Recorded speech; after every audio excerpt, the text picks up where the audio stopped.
Hello, കാത്തിരിക്കുന്ന ഏറ്റവും പ്രധാനപ്പെട്ട ചിത്രങ്ങളുടെ അപ്ഡേഷനാണ് ഇന്നൊരു വീഡിയോ ഭാഗത്ത് ആദ്യമായി അറിയിക്കാൻ പോകുന്നത്. കോട്ടയം നസീർ, നോബി, ജഗദീഷ്, ഷിജോ സണ്ണി, ജോമോൻ ജ്യോതിർ എന്നൊക്കെ പ്രധാന കഥാപാത്രങ്ങളായ ചിത്രമായിരുന്നു വാഴ. ചിത്രത്തിൽ ബേസിൽ ജോസഫും ഒരു പ്രധാന വേഷത്തിലെത്തിയിട്ടുണ്ടായിരുന്നു.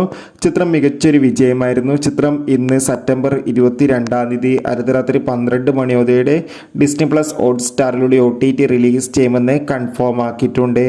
ആസിഫ് അലി, അപർണ ബാലമുരളി, വിജയരാഘവൻ എന്നൊക്കെ പ്രധാന കഥാപാത്രങ്ങളായിട്ട് കിഷ്കിന്ധാകാന്ഡം എന്ന ചിത്രത്തിന്റെ OTT അവകാശങ്ങൾ ഇപ്പോൾ ഡിസ്നി പ്ലസ് ഹോട്ട്സ്റ്റാർ സ്വന്തമാക്കിയിട്ടുണ്ട്.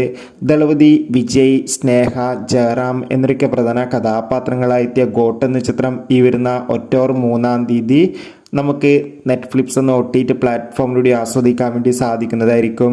അശ്വിൻ, മീര ജാസ്മിൻ എന്നൊക്കെ പ്രധാന കഥാപാത്രങ്ങളായ ചിത്രമായിരുന്നു പാലും പഴവും. ചിത്രം ഉടൻ തന്നെ C5 എന്ന OTT പ്ലാറ്റ്ഫോമിലൂടെ OTT റിലീസ് ചെയ്യുമെന്നാണ് അറിയാൻ വേണ്ടി സാധിച്ചിട്ടുള്ളത്. അരുൾനിധി, പ്രിയ ഭവാനി ശങ്കർ എന്നൊക്കെ പ്രധാന കഥാപാത്രങ്ങളായ ചിത്രമായിരുന്നു ഡിമോട്ട് കോളനി 2. ചിത്രം ഈ വരുന്ന സെപ്റ്റംബർ 27 മുതൽ C5 എന്ന OTT പ്ലാറ്റ്ഫോമിലൂടെ OTT റിലീസ് ചെയ്യുന്നുണ്ട്.